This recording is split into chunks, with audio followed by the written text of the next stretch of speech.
dari mulai pengolahan lahan sampai panen. Diakui tidak diakui, kita selalu belajar dari sini. Pernahkah kita mau belajar ininya? Pernahkah mengerti, memahami apa yang terjadi di sini? Pernah nggak? Padahal yang menghasilkan ini hidupnya di mana, Pak? Bu, di tanah. Kenapa kita tidak belajar dari sini? Seandainya hal ini kita kembalikan, kita lebih belajar dari sini dulu dan langsung kita belajar dari sini. Yakinlah kepada Tuhan bahwa kita akan bersyukur. Sebagai motivator, hasil panen Bapak Ibu. Ada request pakai mic katanya. Hasil Bapak Ibu semua, hasil panen yang biasa dilakukan Bapak Ibu, berapa kuintal, berapa ton dari 100 batang? 7 kintal, 6 kintal. Oke, kita ambil rata-rata 6 kintal. 600 kilo ya Pak?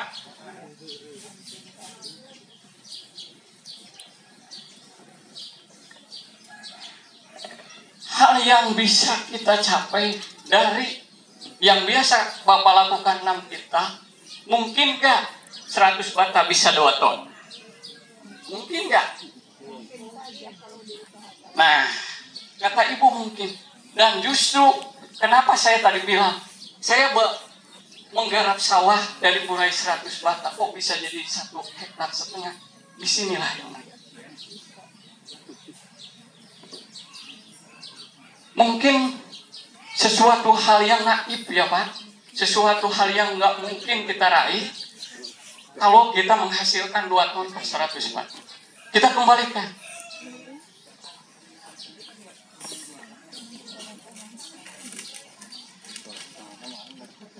Salah satu contoh Pak, saya tidak jualan benih, tapi sebagai motivator kita, yang bikin benih ini Pak, di sini ditulis potensial hasil adalah 14 ton per hektar. Dibagi 7 berapa? 2 ton kan? Kata yang bikin benihnya aja ini bisa nyampe 2 ton. Secara logika kita kan mungkin nggak? Mungkin kan? Cuma yang jadi masalah tadi, kita selalu belajar di sini. Dari mulai pengolahan lahan sampai panen. Kita tidak pernah belajar yang namanya tanah. Padahal ingin menghasilkan yang kata, yang menciptakan benihnya ini 2 ton per 100 bata, berarti sumbernya ada di sini. Karena dia hidup di sini, makan di sini, sehingga bisa menghasilkan apa yang terjadi ataupun yang menjadi target kita.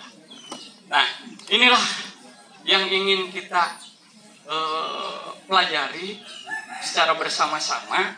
Bagaimana sih sebenarnya apa yang dikatakan oleh Pak KB tadi, ekologi tanah. Dan ini yang ingin saya sampaikan kepada Bapak Ibu semua. Mudah-mudahan sekali lagi bisa menjadi inspirator dan motivator bagi kita semua.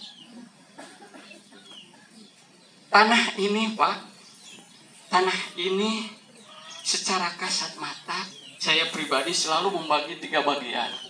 Apa yang harus kita pelajari di tanah itu? Secara besar itu ada 3 bagian. Yang pertama,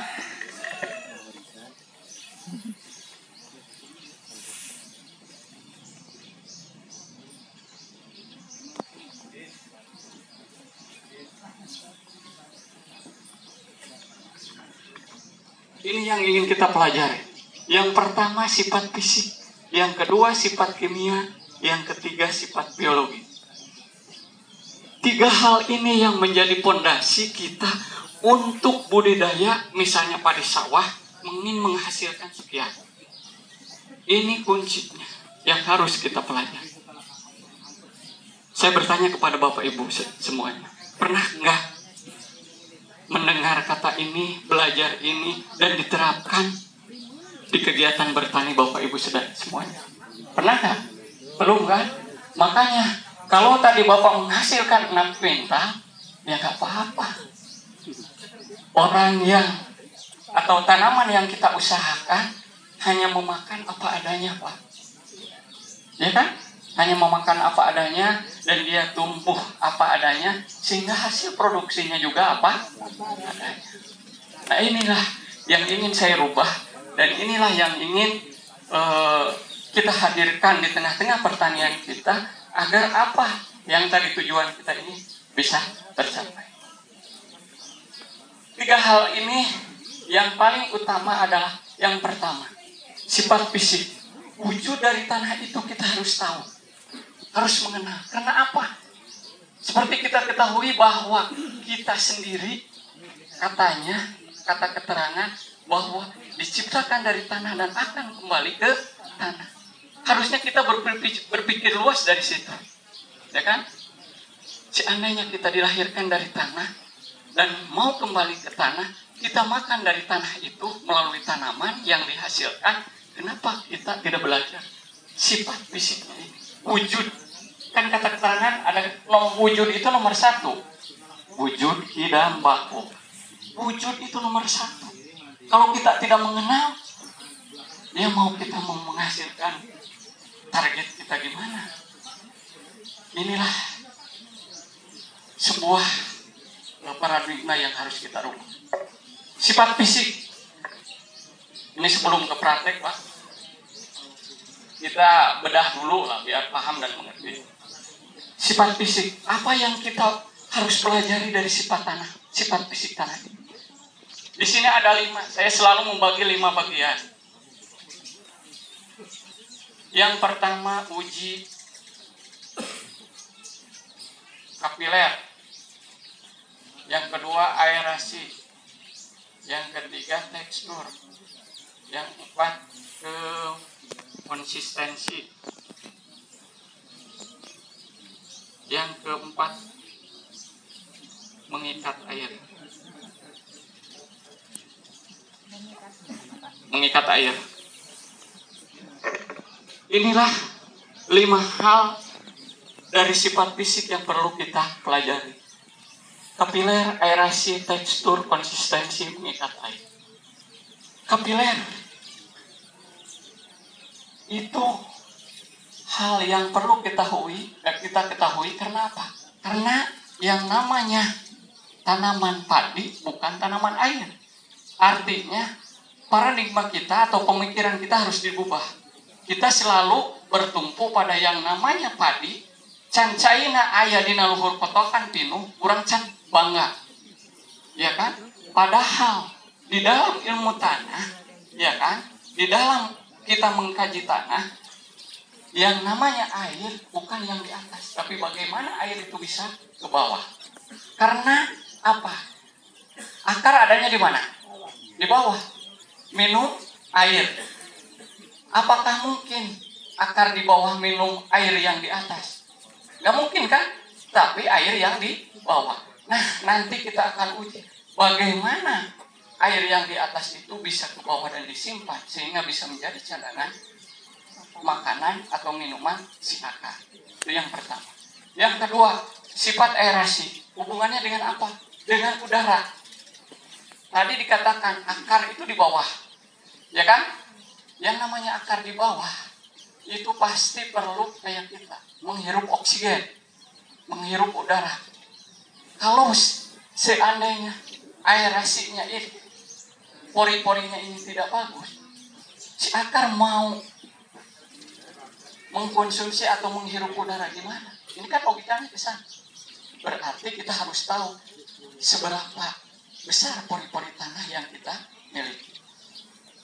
Yang ketiga tekstur. Tekstur. Tanah itu terbentuk dari 3 unsur, yaitu liat, debu, dan pasir. Inilah yang harus kita pahami. Apakah tanah kita itu termasuk jenis apa? Ya kan? Dengan kandungan liatnya berapa, pasirnya berapa, debunya berapa. Karena dengan liat itu makanan bisa disimpan, dengan pasir itu akar bisa bernapas dan bisa berminum, dengan debu itu setiap makanan diuraikan. 3 fungsi tadi itu masing-masing punya peran. Sehingga kita perlu tahu sebenarnya tanah sawah kita itu kandungan liatnya berapa, kandungan pasirnya berapa, kandungan debunya berapa. Karena fungsi dari 3 tadi itu masing-masing untuk menyediakan dan menguraikan makanan yang dibutuhkan oleh tanah. Ini tekstur. Konsistensi, kemampatan. Artinya, yang namanya tanah kita olah, kita cangkul, kita bajak, ya kan? Bahasa Sundana digaruk, akhirnya terjadi pemadatan, ya kan? Nah, walaupun dilumpurkan tetap pasti jadi padat. Konsistensi adalah kemampuan untuk mengembang dan mengkerut. Artinya, tatkala musim hujan dia mengkerut, tatkala musim kemarau atau tidak ada air dia mengembang. Tujuannya untuk apa? Tujuannya untuk menyediakan air dan udara di dalam tanah. Nah, ini yang harus kita pelajari. Yang ketiga, mengikat air. Artinya, air yang dari atas itu harus bisa diikat oleh tanah di bagian bawah sebagai cadangan air minum tanaman, dan tatkala air banyak bisa dikeluarkan dari bawah ke atas. 5 hal inilah yang ingin kita praktekkan melalui alat uji yang sederhana. Kalau misalnya kita mau menguji ini, Pak, secara detail, secara transparan, secara baik, ini harus diuji di lab. Dulu sebelum saya jadi penyuluh, saya bekerja di Puslitana di Bogor. 1 unsur aja, Pak, kalau kita mau meneliti dulu 2014-2015, harganya 2,5 juta. Bayangkan kalau kita mau 10 unsur aja kita periksa di lab Puslitana, sudah berapa? 25 juta, Pak. Kajual jeung sawahna, Pak, boro-boro arek usaha tani. Tapi Tuhan tidak seperti itu. Tuhan memberikan ilmu pengetahuan kepada kita untuk bisa belajar dari apa yang telah dilaksanakan di lab. Karena apa? Alatnya ada di kita. Nanti kita praktek. Ini sebagai wujud sifat fisik yang perlu kita pelajari. Yang kedua, sifat kimia. Kimia itu apa? Janganlah kita berpikir jauh. Kimia itu logis kita aja lah. Itu adalah makanan yang harus ada untuk pertumbuhan tanaman. Ya kan? Makanan. Tadi mau sifat fisiknya kan? Fisik tanah. Makanan itu disimpan di tanah itu. Dan sebagai media dia tanaman untuk makan. Karena apa? Kalau makanannya seimbang, apa yang dikatakan oleh produsen ini, dari 100 basta bisa mencapai 2 ton. Kalau makanannya itu tersedia dengan cukup, yakin, Pak. Apa yang biasa Bapak lakukan dalam kita inilah yang bisa kita rubah. Saya gambarkan. Yang namanya makanan tanaman itu ada 9 unsur, Pak. Dari 9 unsur itu apa aja?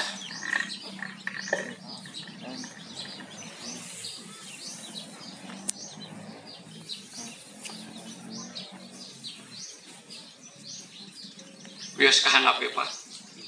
Itu untuk ketinggali wayahna. Ini ada 9 saya kategorikan. Dan ini merupakan unsur makro. Unsur yang paling besar dibutuhkan oleh tanaman. Dari mulai N, P, K, C, A, M, G, S, C, H, O. Saya tanya kepada Bapak Ibu semua. N nitrogen, P fosfor, N biasa wae tina urea, fosfor biasa wae tina TS. Atanapi SP3 genep K. Kalium biasa tina KCl, CaMg bade tina kapur, dolomit kalsit, karbon tina naon tina organik, hidrogen naon air atau aya ti Allah, oksigen aya, kemudian apa? Saya tanya, dari 9 unsur ini berapa yang Bapak sediakan di dalam tanah atau diberikan ke tanah? Paling 3 kan? NPK, urea, lamun henteu langsung tiluanana NPK. Bayangkan dari 9 unsur ini Yang Bapak aplikasikan cuma 3. Jadi wayahna lamun Bapak hasilnya genap. Karena dari 9 hanya 3 yang bisa mewakili makanan. Inilah yang harus kita rubah. CAMG. Mana ada tadi kata saya dolomit, kalsium, sulfur. Di NPK ada, tapi NPK plus bukan Ponska. ZA ada, ya kan? Karbon organik. Walaupun hidrogen dan oksigen, air dan udara ada pemberian Tuhan, itu tidak bisa disediakan atau diproses melalui akar tanaman dan ditermolokasikan ke daun dan diproses di batang tanaman kalau organiknya itu tidak ada. Pernahkah Bapak mengaplikasikan organik ke lahan sawah Bapak? Ya kan?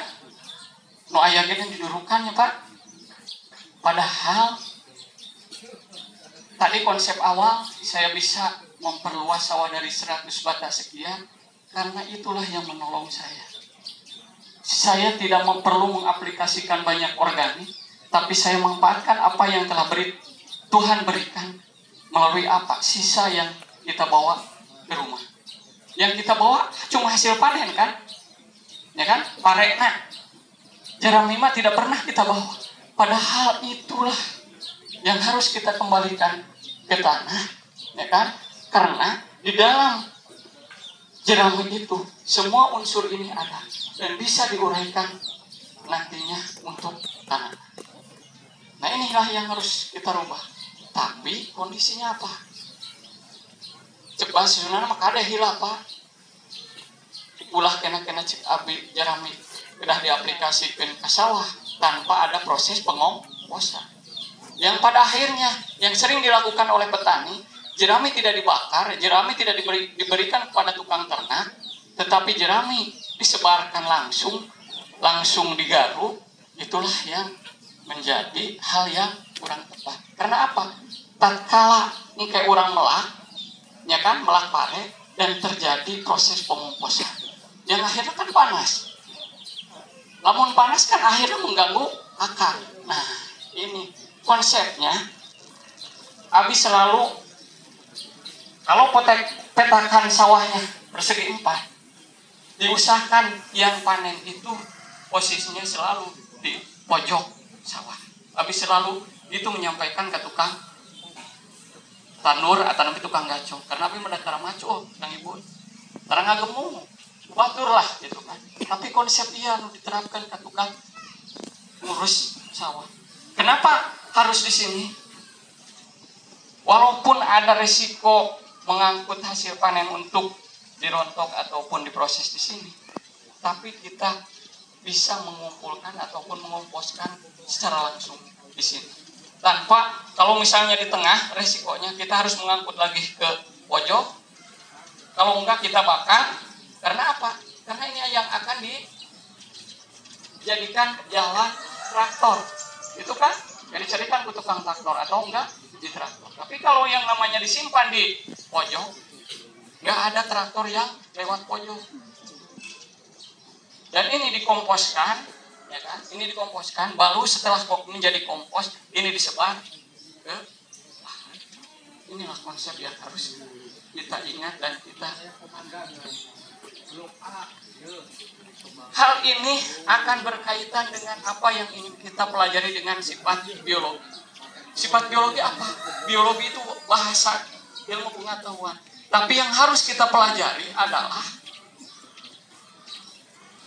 Tuhan telah menciptakan makhluk hidup, ya kan? Termasuk kita.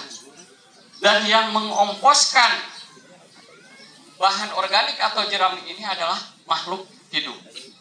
Pernahkah kita berpikir bahwa untuk menghasilkan yang produktivitas 2 ton ini, pernah kita mencek bahasa Sunda ngamu mulai makhluk hidup nu aya dina tanah? Pernah teu? Teu kan? Padahal yang mampu menciptakan makanan yang 9 unsur makro ini, belum lagi yang mikronya, itu adalah makhluk hidup. Tuhan mengatakan Allah mengeluarkan sesuatu yang hidup dari yang mati. dan mengeluarkan yang mati dari yang hidup. Itu jelas, Pak. Itu jelas. Di Al-Qur'annya dijelaskan seperti itu. Apa? Kita bisa belajar dari organik ini. Apa yang dikeluarkan dari yang hidup itu, mengeluarkan yang hidup dari yang mati apa? Mikroorganisme, Pak. Kan namanya bahan organik itu mati, kan? Mengeluarkan yang hidup, mikroorganisme. Dan mengeluarkan yang mati dari yang hidup apa? Ya makanan tadi, karena diproses, diolah oleh makhluk hidup. Dan seandainya kita mau mensyukuri apa yang telah diciptakan ataupun apa yang tersirat dari apa yang sering kita pelajari Al-Quran, itu sudah jelas bahwa inilah yang harus kita syukuri dan kita pelajari. Dan hal yang tidak mungkin makhluk hidup itu banyak di sawah, walaupun melalui proses pengomposan. Tetap makhluk hidup itu harus diberikan juga oleh kita ke sawah. Salah satu contoh apa? Yang sederhana lah. Jangan kita beli M4 ataupun apa. Sebenarnya udah ada. Bentuknya adalah mold. Mau dari nasi bekas atau sisa, mau dari akar bambu, itu bisa Pak, menghasilkan mikroorganisme. Dan mikroorganisme ini bisa diaplikasikan ke tanah. Jadi si mold ini bisa disemprotkan atau dikelocorkan di kelocoran sawah Bapak, ya kan? Cai mold ini untuk bisa menyebar di tanah sawah. Cuma yang menjadi masalah, seandainya Bapak menggunakan kimia, dalam hal ini racun kimia, yakinlah makhluk hidup yang telah Allah ciptakan itu akan meninggal. Nah, ini yang harus kita rubah, Pak. Terus gimana? Seandainya kita diperbolehkan, kita bikin pestisida nabati. Yang namanya petani, coba susunana mung tanggal Pak, ngarang-ngarang yang pestisida nabati lama. Kenapa kita tidak menggunakan pestisida yang bio, yang bahannya dari makhluk hidup? Saya tidak jualan, Pak.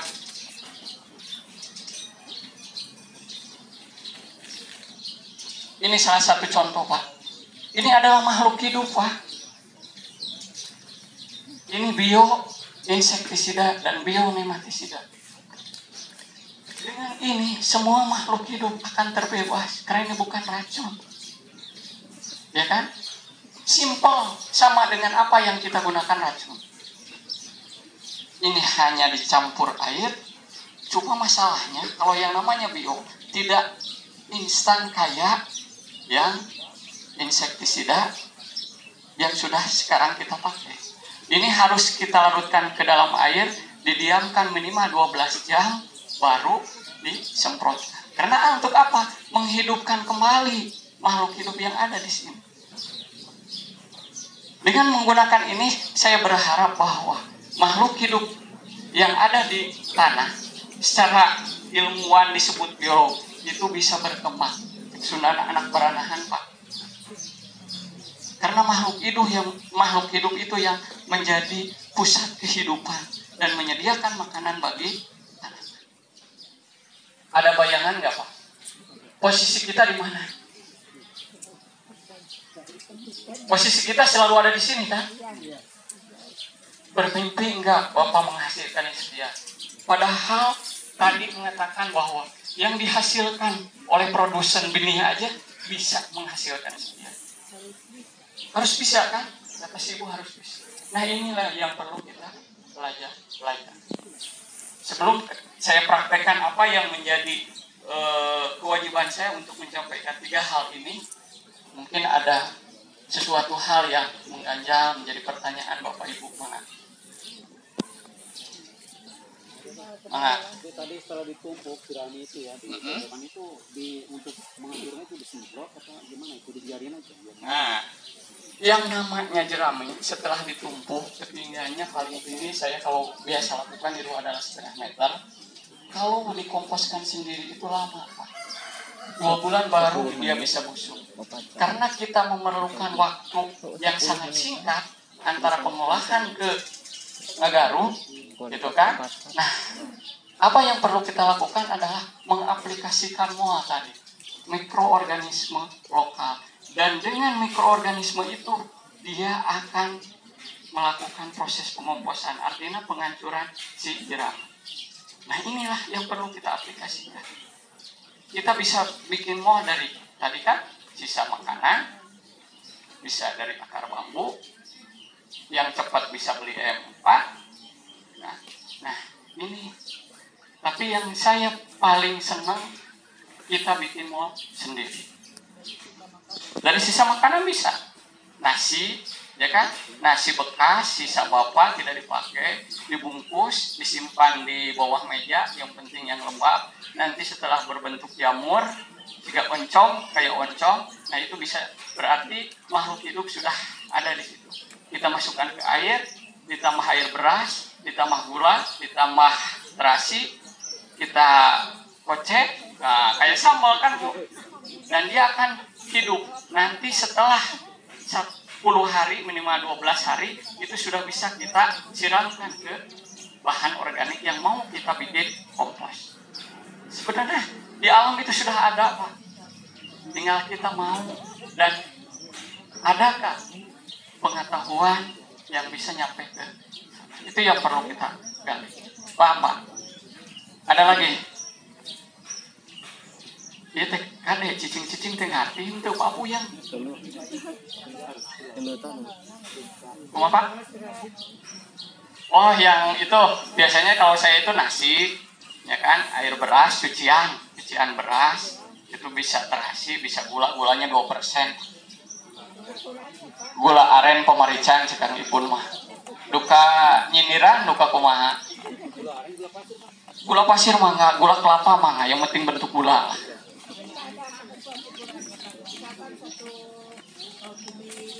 Enggak, biasanya saya satu bungkus kecil itu bisa 1 ember, ya kan, ditambah cai beras setengah-setengah dengan air, ya kan, ditambah terasi 1 biji yang kecil, ya kan, kita nggak usah pusing lagi, gula 2 sendok, mau gula aren, gula kelapa ataupun gula bodas, ya kan, nah gula putih itu bisa kita aduk. Nah nanti cirinya kalau itu sudah jadi, sudah menjadi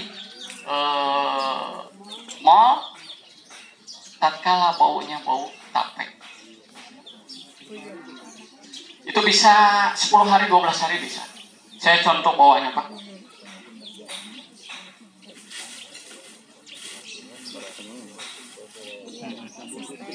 Ini Pak yang saya bikin, ini MOL dari rebung bambu. Ini yang terbaik Pak.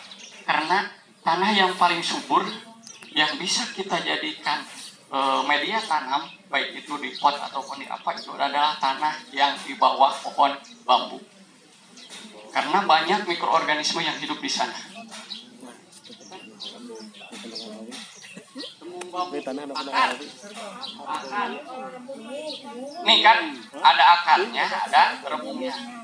Kalau akar rebungnya prosesnya sama kayak yang tadi, ya kan? Cuma ibungnya dicacak dikecil-kecil. Kalau akar itu prosesnya beda. Akarnya dicuci, ya kan? Disimpan di toples dengan air yang dididihkan dulu, kemudian didinginkan, dimasukkan ke toples, toplesnya ditutup dengan karet, tidak ada udara yang masuk. Nanti kalau di pinggir-pinggir toples itu ada gelembung, berarti makhluk hidupnya sudah keluar dari akar itu. Nanti kita tinggal nyempurkan pada bahan. Itu bahannya ada dedak, ya kan? Campurannya ada air beras tadi sama, cuma bedanya ditambah dedak. Ini bisa menjadi MOL, mikroorganisme lokal. Ini rebung bambu Pak. Ini kayak lamun di kita mah kayak Yakult, kayak yogurt. Kan itu bakteri. Sama. Kalau kita butuh seperti itu di dalam tubuh kita, tanaman juga sama. Dan ini tidak beracun Pak, Bu. Boleh nih. Kang Ibon, ini diminum. Ah,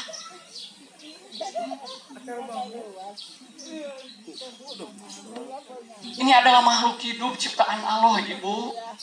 Kita jangan pernah takut. Kunaon Ibu mati balik jeung Bapak. Ai obat promah misagrib itu anu puguh racun eta. Ai ieu makhluk hidup ciptaan Allah. Nyebut duh, ya kan? Nah, ini kan yang harus kita. Padahal ini tapi kan dipermentasi. Tadi kan baunya bau tape. Ya kan? Nah, ini. Hah? Godeng nyobian. Ya, mah bau tape. Enggak apa-apa. Kamu buat mah. Ada lagi yang mau tanya? Ya, Itu pertama kita kan mengumpulkan jerami di situ pojokan sawah. ya.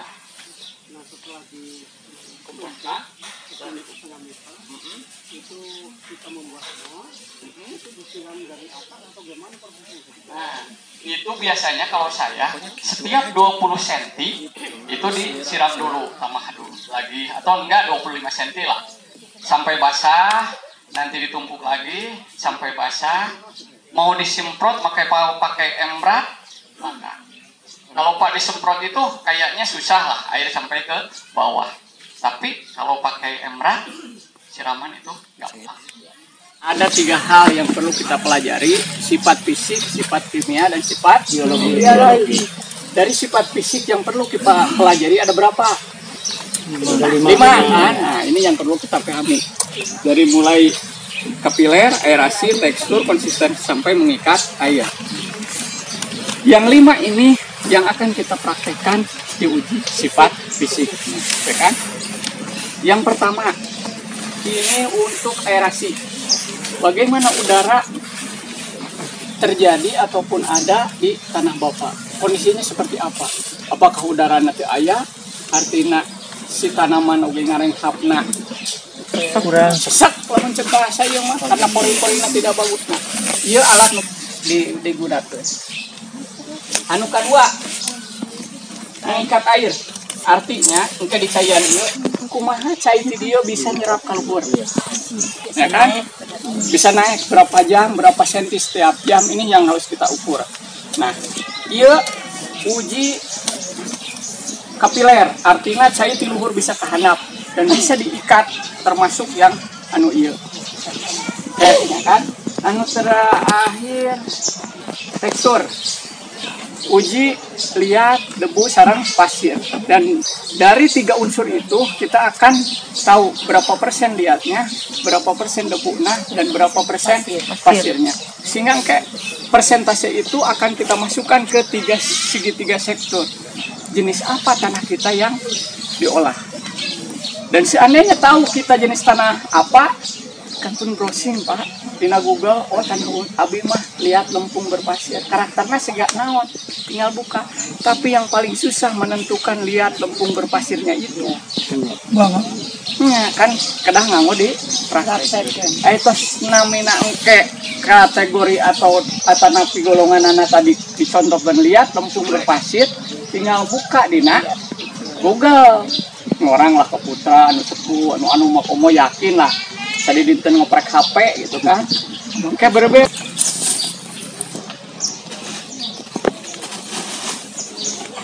Yang pertama adalah tanah sawah Bapak. Kan orang arek nguji tanah sawah udah 2 orang. Lamun beda ti kebon tanah kebon Bapak. Abi nyenak contoh lah. Ieu tanah cara mengambilnya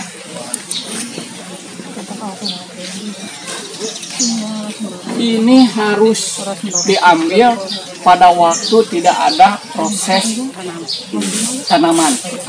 Artinya lamun didiesok 2 kali, mungkin pas usung berak, ya kan, istirahat, tak. Sampel tanah itu biasa kurang di sana.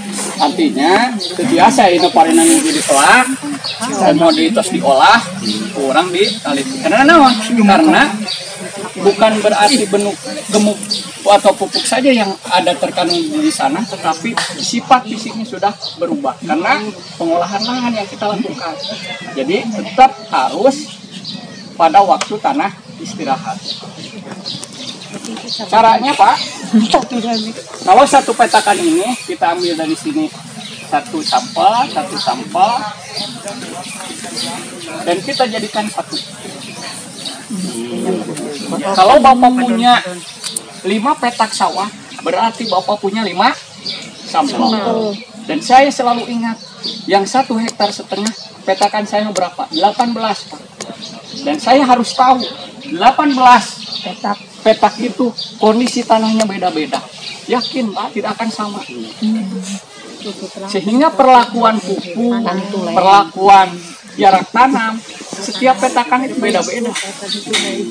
Tidak bisa disamaratakan. Salah satu contoh lah. Yakin yang namanya jarak tanam, abi naros ka bapak jeung ka ibu. Di mana eta pangna bapak masih sok 30 ka 30, bapak ieu mah 35 ka 35, bapak ieu mah 27 ka 27 di mana? Dari tanaman Kebiasaan. kurang beranak supaya udara masuk dan matahari. Tujuan bapak kan ke sana. Tapi yang harus kita rubah adalah setiap tanah itu tadi saya katakan beda-beda. Lamun bapak memponis itu yang akar bisa bernapas ataupun bisa berkembang, kalau mending kotakan itu pas. Kalau kotakan ini kurang subur, kasihan kan? Terlalu rapat kasihan, terlalu jarang sayang. Nah inilah yang harus kita tunjukkan. Jadi masing-masing petakan itu pasti beda. Dan saya akan tahu nanti kalau misalnya kesuburannya beda-beda, jarak tanam masing-masing petakan itu pasti beda-beda. Saya dari 18 petakan hanya 10 yang sama. 8-nya itu beda semua. Karena kenapa beda? Bahan induk pembentukan tanah itu tidak sama. Nah inilah yang harus kita pahami dan kita termasuk nanti penentuan kalau kita mau menambahkan unsur kimia. Kan? Kenwe lah. Ayeuna kimia dilarang. Emang cek abi mah dapat pasti pembunuh makhluk hidup. Tapi yang jadi masalah kalau kita tinggalkan sekaligus, yakin produksi Bapak akan turun.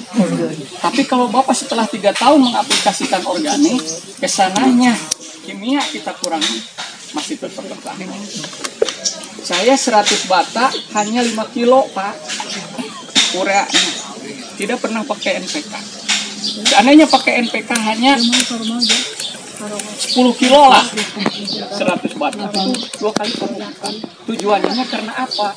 Yang namanya kimia, kandungan makanannya salah satu contoh urea, ya kan? N-nya berapa? 46%. Kalau dari 1 kintal, N-nya cuma 46 kilo, 54 kilo naon cangkangnya. Nah ini yang harus dipikirkan. Cangkangnya itu siapa yang mengolah? Kalau misalnya kebanyakan, yakin makhluk hidup nu aya di tanah ngolah semuanya. Kalau tidak, itu yang akan merusak tanah. Sehingga pas kira pupuk yang kita aplikasikan pasti terus jumlahnya bertambah. Tadi kata Kang Dani dikatakan kalau sekarang 30 kilo, mungkin MT BOAM bisa jadi 50 kilo. Karena yakin itulah. Tanahnya kandungan liat, debu jam pasir, terutama liat tidak bisa mengikatnya. Seseorang kacuci, nguap, gitu kan. Nah, diikat tina liat mah hanya sebatas. Nah inilah yang kita. Terus kartos ya tanah. Anu kedua pasir. Kenapa harus pasir? Tadi kan ujiannya 3. Liat, debu, sarang pasir. Liat dan debu itu adalah anugerah Allah. Yakin pasti ada di tanah. Tapi yang namanya pasir bisa pencuci, bisa hilang. Makanya pasir jadi tolak ukur. Yang keempat adalah pupuk organik. Ini adalah jerami tos jantan Pak. Ia adalah jerami, tai sapi, kotoran ayam. Ya kan? Ini yang diaplikasikan ke. Dengan ini semua kita akan tahu mana yang mempunyai dan memberikan produktivitas terhadap tanah yang paling tinggi. Kita praktekkan.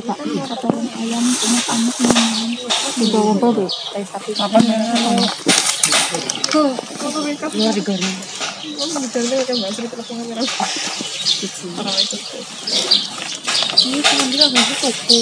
Iya. Ini kuku yang kan? Iya. Hati petutuk. Gimana kalau kamu gitu? Emang aku dengar kondok. Kamu terbiasa sama. Dia.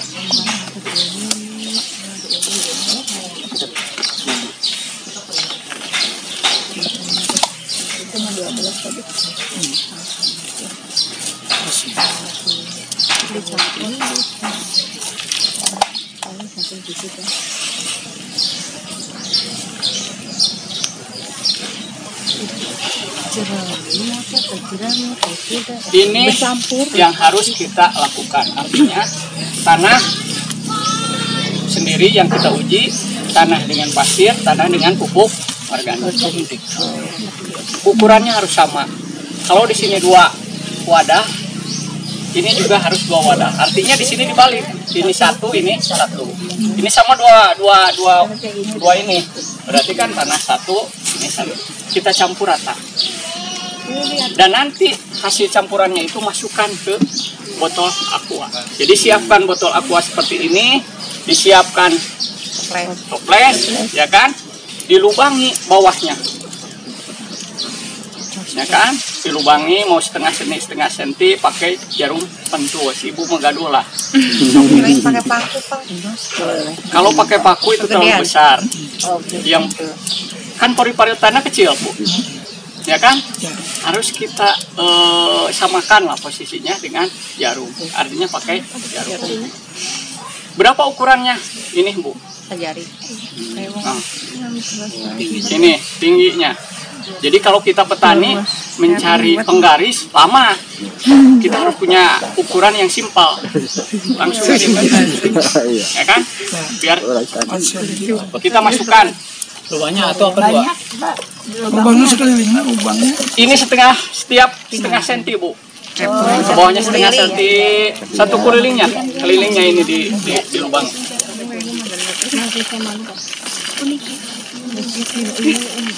Diisi oleh kita penuh.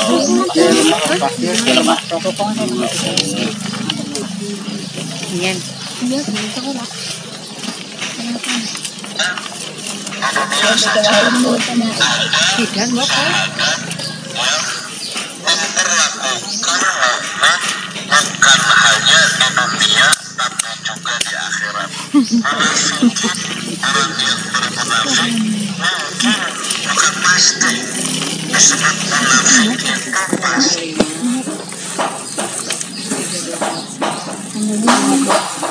Setelah semua dimasukkan, kita siapkan balon.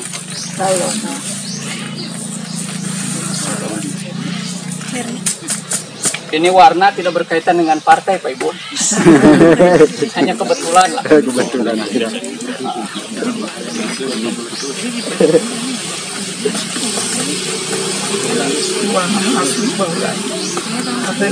Ini air ini harus dimasukkan ke toples tadi.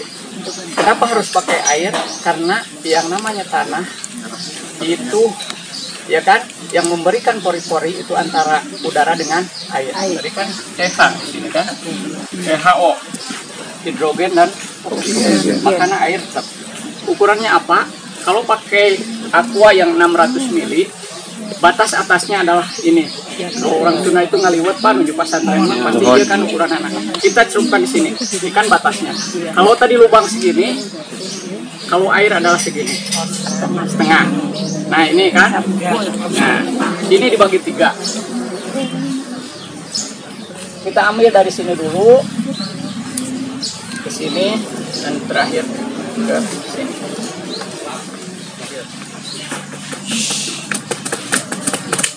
Kita ke bawahkan airnya biar meresap.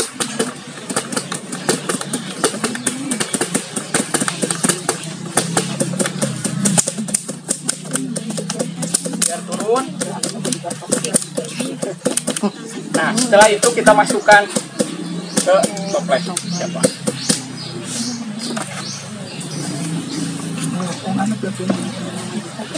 Setelah kita masukkan air. Terus di bolongan juga Atas sadaya. Batasnya adalah ini, ya kan? Di mana anu terus ngan.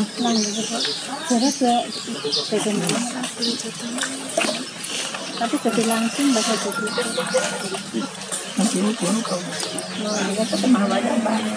Cuma wadah, Pak.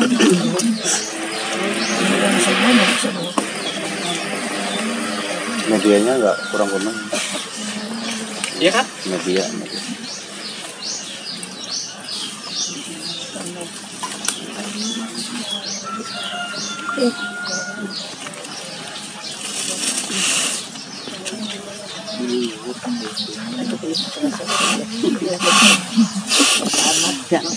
Ini Golkar.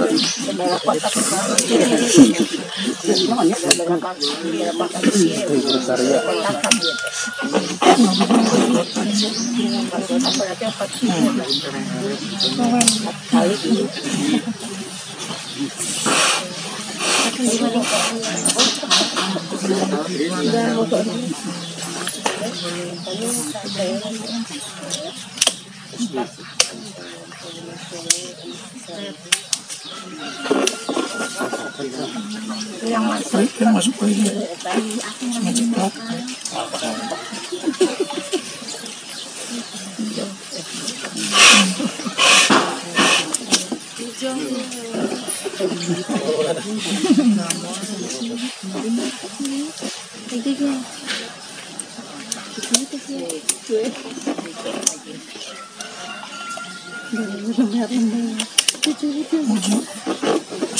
Setelah semuanya tertiup, kita lepaskan secara sama-sama.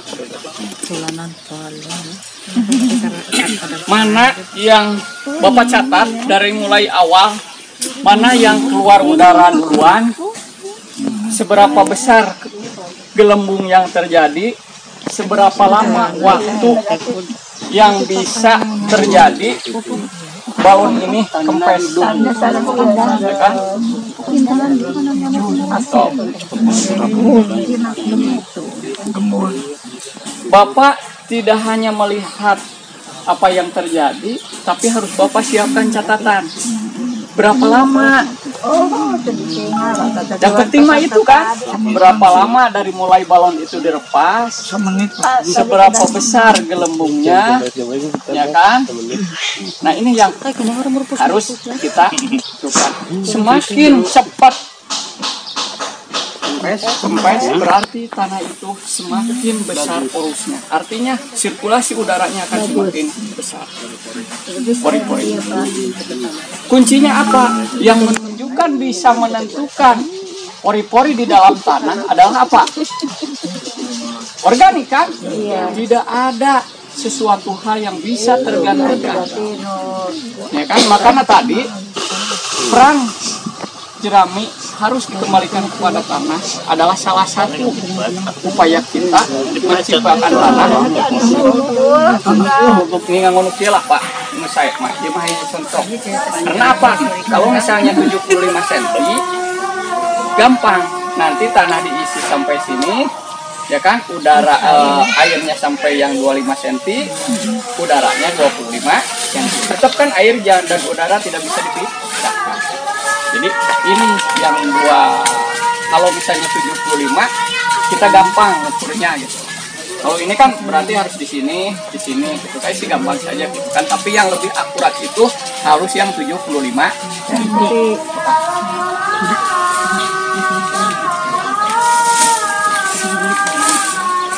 Medianya sama. Tanah yang kita teliti, tanah dengan pasir, tanah dengan organik. Itu semua dicampur, ya kan? Ini semua dicampur.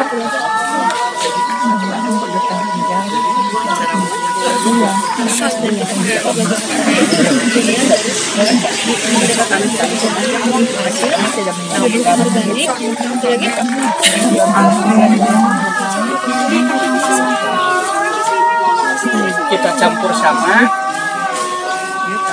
ya kan? Kita pisahkan, kemudian kita pukul lagi.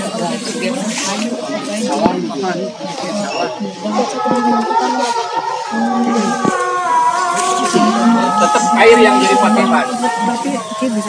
Ini air masih segini ya Pak Ibu.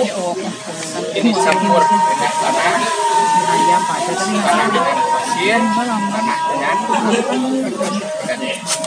kita remas. Kenapa kita remas? Yang namanya liat, debu dan pasir akan terpisah. Ini kan pelumpuran sama. Kalau kita mengolah lahan sama gini kan?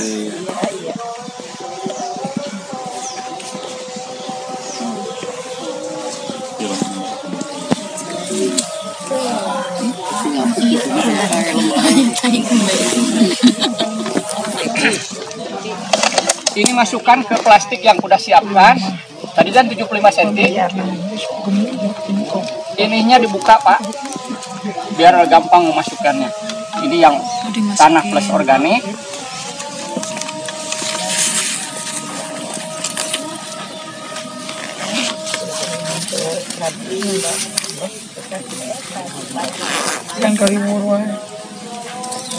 Nah, kurang lebih sekian. Nanti kan segini air segini, nanti udara sisanya sama bagi 3 bagian. Kalau 75 tadi gampang kan, 25 lah. ya.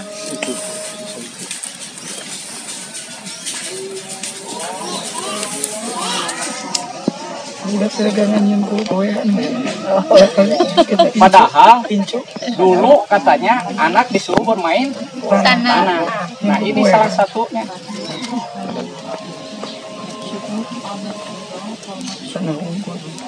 Kawan teman saya waktu kuliah, Bapak Ibu semuanya, menentukan kadar liat dan pasir itu, mungkin itu anugerah dari Tuhan, cuma digini Pak. Dia sudah tahu lihatnya sekian persen, dan di lab itu tidak beda jauh. Nah, inilah kalau kita kan harus pakai alat. Pengalaman. Bukan pengalaman, tapi feeling, kepajaman.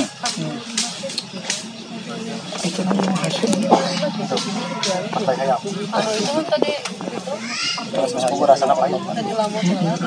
Mas, gimana Bu? Oke, ya.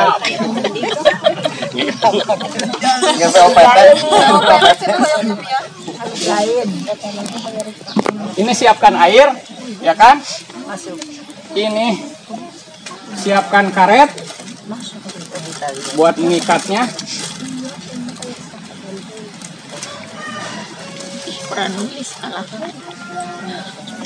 Sama 3 Karet. kan? Ini tambah air.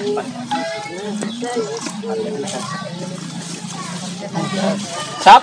Ya, Selilin. Tadi harus tanah kan?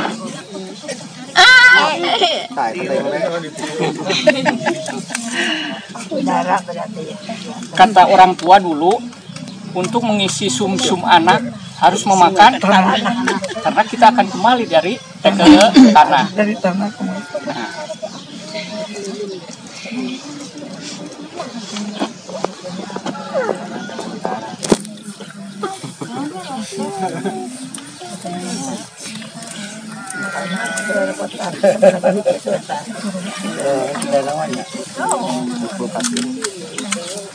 jadi es lilin. Mulai satu petang udah muat. Oh, tanyakan rasanya anak yang mana? anak yang mana? Kan? Jadi kasih untuk kasih sita. Di rumah apa-apa, Bu? Wah, biasanya kuburan yang mendangkat. Ini semua dimasukkan, kocok Pak, sampai rata.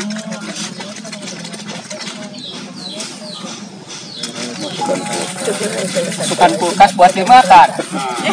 Bikin es tanah. Setelah ini di-cut, setelah tercampur, ya kan, diikat pakai rapia, nanti digantung. Itu kan seueur dia lah, dia mah gampang lah. Nanti tinggal menggantungkan dan kita bisa lihat hasilnya setelah 6 jam. Ketika di atas maghrib. Saya hanya memberikan contoh sebagai gambaran lah, gitu. Nanti kalau mau dipraktekkan oleh Bapak, digantung setelah 6 jam. 6 jam bisa dilihat. Sekarang kita gantung dulu, nanti mungkin ada perbedaan enggak? Nanti saya terangkan.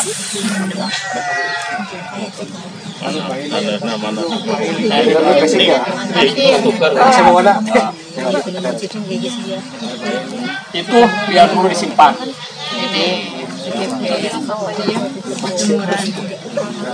Yang kedua kita praktekkan bagaimana air dari bawah ke atas. Kuncinya sama. Ini tanah. Ini dilubangi bawahnya. Kalau tadi pinggirnya. Kalau ini lubangnya. Bawahnya. Dilubangin, ya kan? Nah. Ini diisi sampai penuh, Pak. Tanah hunkul. Nah, kan? Ini sama dilubangin kan? Ini sama campurannya. Pasir tanah, kan?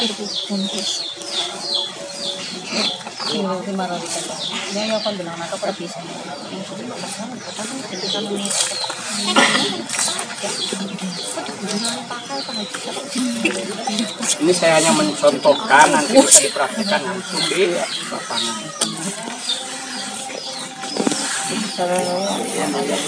Ini bisa Bapak lakukan hanya setahun sekali, Pak. Tidak harus setiap musim. Nanti kalau siranya bisa 2 tahun sekali, gitu kan? Minimalnya 1 tahun sekali harus, Pak. Bisa berubah ya Pak berarti? Iya kan? Karena diolah oleh kita, diproses oleh kita. Kalau sawahnya itu Pak, banyak airnya di masalahnya banyak kering gitu. Kalau musim kemarau, Ya kalau musim kemarau, kalau musim ini kan nggak bisa. Ini pengambilan sampah tanah, saya katakan jangan lupa nih, harus diambil, tidak boleh tanahnya waktu diolah ataupun ada proses budidaya ataupun ada tanamannya. Harus waktu berak.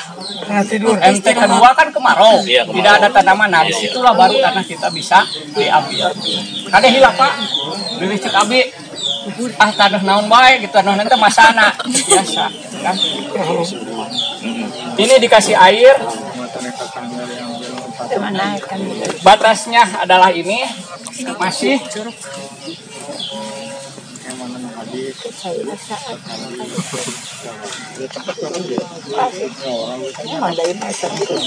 Air naik ke atas.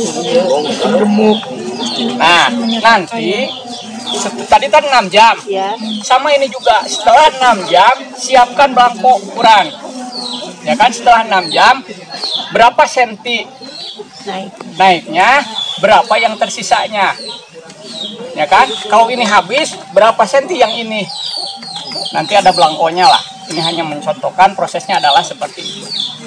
Ukurannya apa? Nanti kita akan tahu berapa hari, berapa jam air harus dialiri, sawah harus dialiri air. Tadi kan padi bukan tanaman air. Artinya kalau sudah dialiri, nanti waktunya sudah kita tentukan dari praktek ini, kita harus buang air itu. Biarkan tanah itu berkembang. Ayo makan lamun cai tengah mangke, tadi dalam petangan belaan pasnya perbucai. Tadi kan logikanya, kalau air terlalu banyak, mau setengah nah. Logikanya kan dia lah, jangan renghap kumaha, jangan eut kumaha. Jadi bekem Wayahna lah. Prosesnya adalah seperti ini. Terangkat ini Bang beberapa hari kita harus pengayaran beberapa hari. Pembuangan juga orang anak. Anu kedua berarti itu seberapa hiji Pak? Tilu. Anu kaopat, ya kan? Anu kaopat. Saya tiluhur bisa kahandap, bisa diikat, ya kan? Mengikat air. Iya. Artinya sampel ieu lebetkeun sampai kos ieu suka. Caranya mengikat air. Air bisa diikat. Yang ini mah dari bawah bisa ke atas. Yang itu dari atas bisa ke bawah.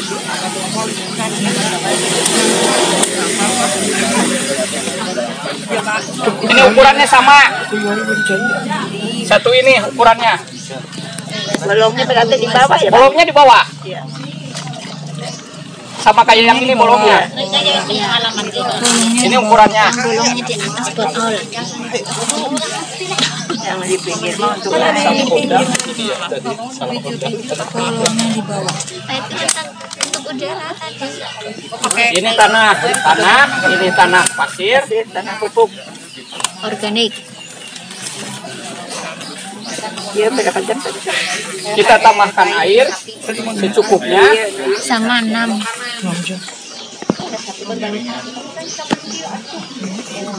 Itu.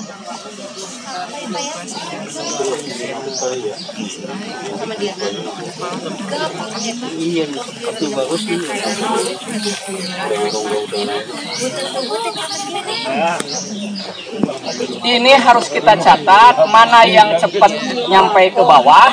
Tadi kan dari bawah ke atas. Mana yang cepat nyampe ke bawah. Ini dicatat waktunya. Kalau ini langsung. Kalau tadi 6 jam sama yang itu, kalau ini langsung.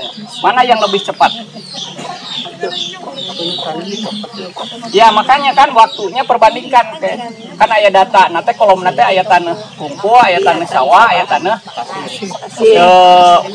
organik kan belangkona nanti biasa kurang Kak perhetangkeun. Ye, anu terakhir adalah konsistensi antrina mengembang dan mengkerut. Carana berarti sing lagi kudu 5 kali tes jadi yang bisa tadi.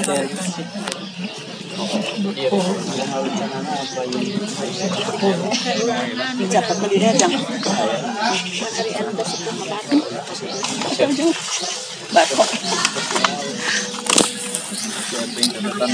Tuh kan udah habis. Nanti ukur sama Bapak tingginya berapa, yang ininya tingginya berapa, yang ini tingginya berapa. Karena belangko lah. Dilebetkeun anak. Benang yang pengalusan. Kurang manyanu pengalusan. Anu Memakai gemuk organik gemuk kita makan. Kade abi ngawanti-wanti ke Bapak bahwa orang ente selalu fokus bahwa organik saya. Tapi ingat lo dipraktekkan orang harus ada tulisan. Ya kan tadi lamanya meresap, lamanya ke bawah, lamanya balon itu kempes, nanti itunya berapa senti. Nah itu catatannya. Bukan sekedar kita praktek saja, gitu kan? Kalau kita, kalau kita misalnya cara prakteknya ini tidak punya data hasil dari ini untuk apa, gitu kan? Itulah. Oke, orang di lapangan,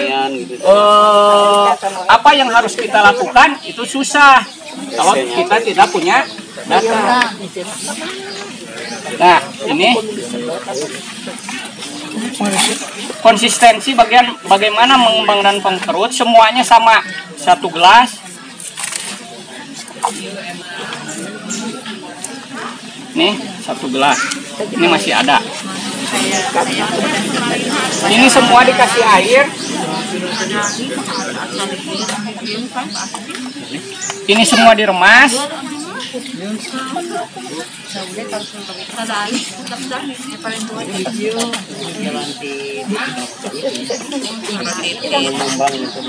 Nanti kita siapkan alat ini sama tadi ukurannya, kita masukkan apa yang kita sudah remas, kita dan ambil tanahnya, airnya biarkan. Padatan.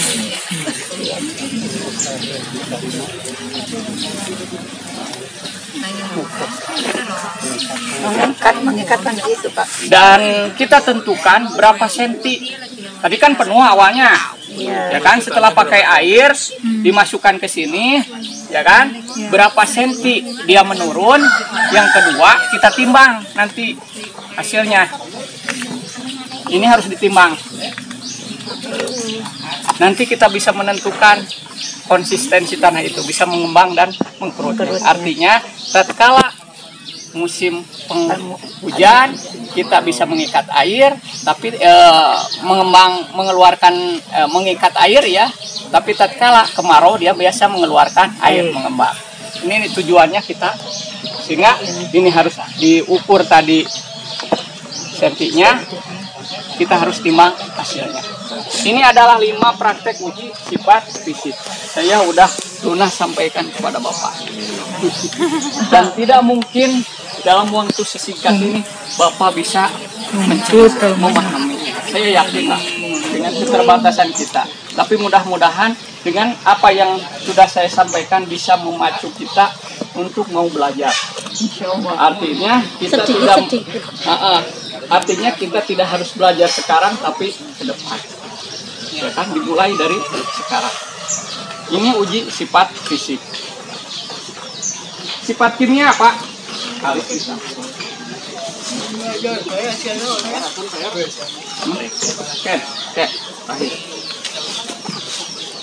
Kita ingin yang namanya unsur hara itu adalah energi. Artinya energi yang bisa dialirkan dari tanah ke akar tanaman. Cirinya adalah kita bisa menggunakan lampu.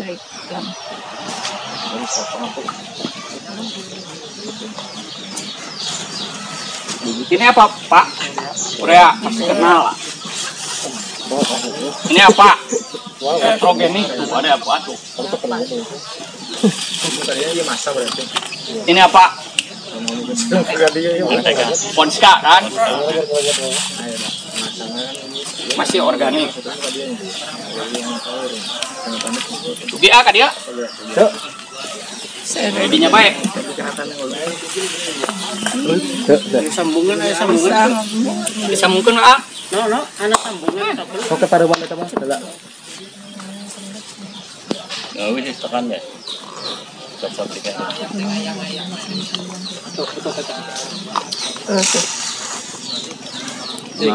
Kenapa kamu? Tapi karena sana burung. Cok, kata tanah burung tuh. Berarti tahu cuma. Tuh, benar. Tadi itu Itu masalah. Itu lah kan itu udah kajero. Nah, gitu.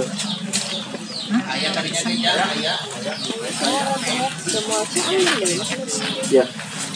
Ini arde. Arde teh burung Udah ya. Sok. Jauh sampai. Tuh, burung ayo. Burung tuh Pak. Burung tepak.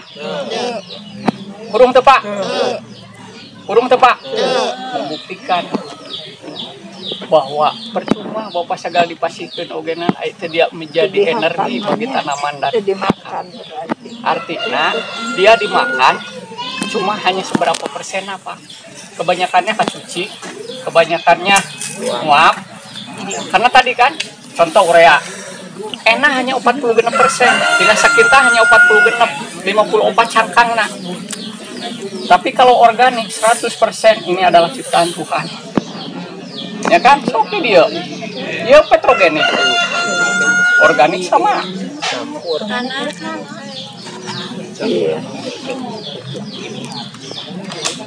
Selama kita tidak, karena di sini apa? Di sini ada makhluk hidup. Ya kan? Di sini itu ada makhluk hidup yang menentukan, yang memberikan, memproses makanan untuk tanaman. Kalau ini instan kan? Cuma kalau ini tidak selalu lambat, artinya beda jeung ieu, artinya orang tetap butuh ieu sebenarnya mah. Hanya sabar persenan. artinya sing bijaksana karena ulah nepi ka ngabunuh makhluk hidup, ulah nepi ka ngaracunan tanah. Ya kan? Tadi mantak sik abi 100 bata bisa 5 kilo ogenan. Ya, hanya jang ngarangsang ngumpul. Bagi lah gebuk. Urang kan terbalik. Iya nu jadi fokus urang mah. 100 bata tadi cekal padani seberapa kintal gitu kan. Nah, iya nu kudu dirobah. Ada pemahaman aya gambaran dina manah emutan Bapak? Upami aya ieu kedah dipraktekeun tadi cek abi henteu tiasa sajam 2 jam ieu mah hanya menggugah urang sadaya bahwa naon ieu produksi hoyong 2 ton sesuatu hal nu biasa kurang tercapai. Nah ieu sangna beuki caang eta mah katalisator. Itu kan meeng. Teu aya tuh meeng. Berarti unsur harana emang teu aya. Terus ieu otomatis tanah Bapak subur yakin. Jadinya seperti itulah.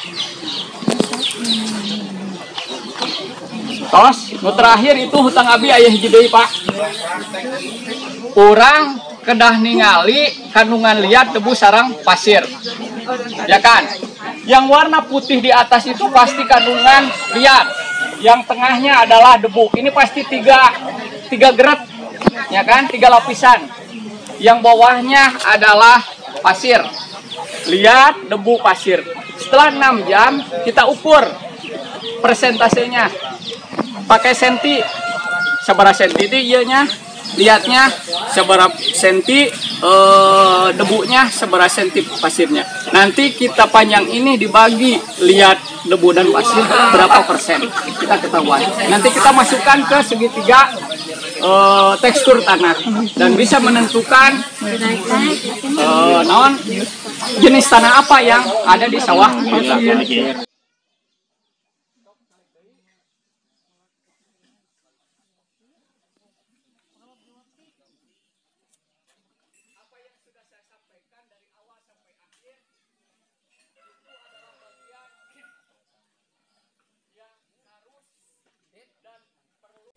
Mungkin itu yang ingin saya sampaikan. Mohon maaf dan mudah-mudahan saya berharap kita bisa bertemu kembali. Artinya bahwa tadi abi nyarioskeun 3 hal anu tiasa kacana kurang. Yang pertama anak soleh, ilmu bermanfaat, sedekah jariah. Mudah-mudahan nomor 2 eta tiasa janten wasilah urang tiasa tepang. Hatur nuhun. Assalamualaikum warahmatullahi wabarakatuh.